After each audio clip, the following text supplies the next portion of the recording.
Magandang araw mga kaibigan. Ngayon po, December 4 ang ika-5th year anniversary ng NTF-ELCAC. At ang ating Vice Presidente Sara Duterte bigay ng 5 minutes video message sa sambayanang Pilipino. And then, mayroon siyang mensahe kay Pangulong Marcos. Pinahayag niya ang kanyang pag-upos, pangkontra sa sinimulan ng gobyerno na pakikipag-usap ulit sa CPP, NP-NDF. Tinawag ni Vice Presidente na it is an agreement with the devil. Ito na po ang pinakamalakas na statement na binitawan ni VP Sara kontra dito sa hakbang ng Pangulong Marcos na peace talks ulit with the CPP, NP-NDF. Ito po, 5 minutes, Tagalog message ito, madaling maintindihan. Then after this, magbigay ako ng reaksyon. Pakinggan natin siya.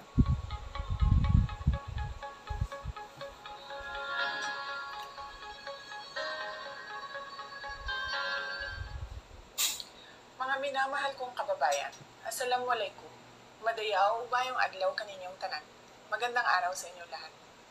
Taong 2017, personal kong nakita, nag-aagaw buhay sa hospital, ang isang biktima ng pinasabog na improvised explosive device ng mga NPA sa Mandog, Davao City. He was struggling and choking with his own blood. It was truly a painful sight. Hindi ko rin malilimutan ang paghingi ko ng tawad sa ina ng namatay na opisyal ng Philippine Army dahil sa nangyaring engkwentro sa Barangay Pakibato, Davao City. Hindi ako nakapagsalita nung ako'y tanungin kung ilang anak pa ba ang mamamatay dahil sa mga terorista sa Davao City. Mga kababayan, walang katulad ang kasamaan ng teroristang Communist Party of the Philippines, National People's Army, at National Democratic Front of the Philippines sa kapwa nila Pilipino. Hindi na mabilang kung ilang sibilyan, kabilang na ang mga minor de edad, ang naging biktima ng madugong digmaang idinulot ng mga terorista. Maraming batang estudyante ang hindi nakapagtapos ng pag-aaral dahil dinala sila sa bundok upang maging armadong terorista. Hindi na rin mabilang ang mga barangay captains, kagawad, security volunteers, pulis at sundalo na nagbuwis ng kanilang buhay para protektahan ang ating mga komunidad.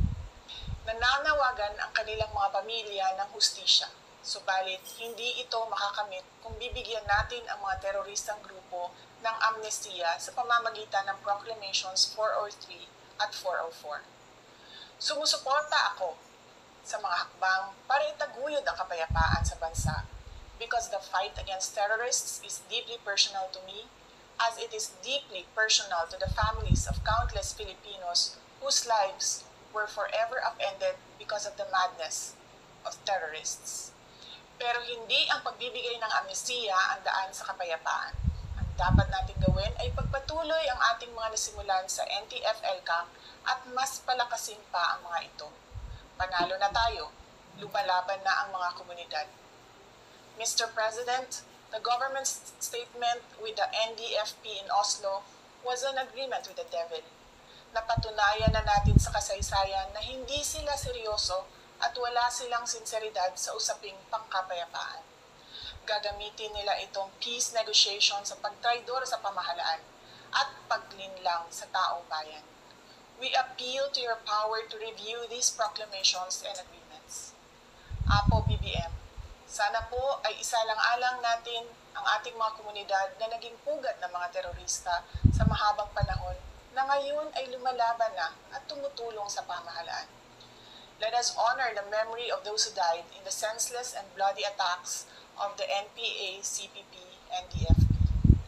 Mr. President, we can negotiate for peace and reconciliation and pursue meaningful development efforts in the Philippines without capitulating to the enemies. Hiling namin na kami ay mapakinggan. Shukran.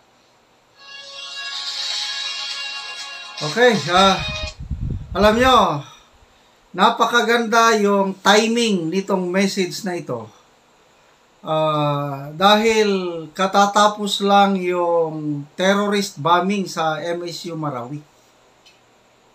So yung opening statement ng Vice Presidente na nung mayor pa siya, isinight niya yung pasabog na ginawa ng mga NPA IED. Ganon din yung ginamit sa MSU Marawi, improvised explosive device. Mga teroristang multi-ISIS, mga teroristang NPA, kumitil ng buhay. Kaya, this is a perfect timing na magsalita ang Vice Pangulo. Inihayag niya ang kanyang pagtutol sa ginagawa ngayon ng gobyerno ni PBBM na makipagsimula na namang makipag-usap sa mga komunista na hindi mapagkatiwalaan.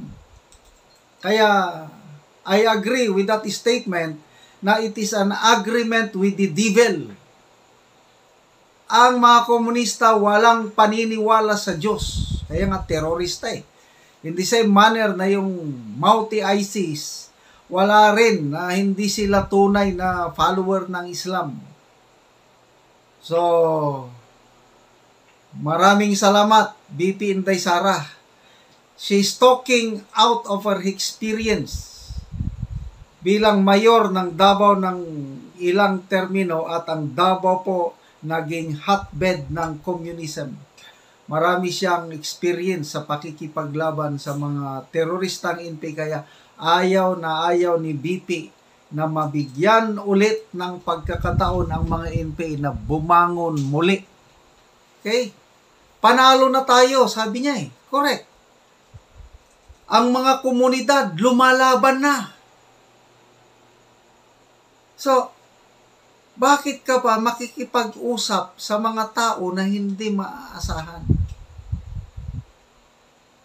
I don't know kung anong naisip ng ating presidente. Hindi ko talaga maisip. Kaya lang, mabuti na lang at meron tayong vice presidente na kagaya ni BP Sara na, ayun, buong tapang at buong galang. Sabi niya, Mr. President, we appeal to you to review sariling desisyon ba ang presidente na magkaroon ng joint statement o may ibang nasa likod nito? Di ko maintindihan eh. So, nagrereklamo na po si Secretary Galvez itong ginagawang derail ng CPP-NPA sa nasimulang joint statement. Kasi, ang dami na nilang demand eh. At ito pa pala, ang ganda yung timing ng panawagan ni BP Sara dahil 5th year anniversary ng NTF-ELCAC. Sinimulan ni Tatay Digong, napakaganda na ang resulta. Tapos gustong ipa-dissolve ng mga komunista na gustong kausapin ng presidente. Ay, sus, nakakadismaya talaga itong nangyayari sa ating bansa, itong desisyon ng ating presidente na sobrang bait. I don't know, Ilocos Norte, walang masyado kasing problema ng NPA sa Ilocos Norte compared dito sa Mindanao, compared sa Davao. Talagang grabe ang puwerhisyo ng NPA o terorista sa Davao. Ako rin, naranasan ko yan sa Caraga region. Grabe, kaya I can relate sa mga experiences ni BP Sara. Ako, ang dami ko ng mga tauhan, kasamahan na pinaslang. Hindi lang sundalo, pati sibilyan. Saksi ako sa mga human rights violations na ginawa nitong mga teroristang ito na hindi dapat pagbigyan pa ng pagkakataon.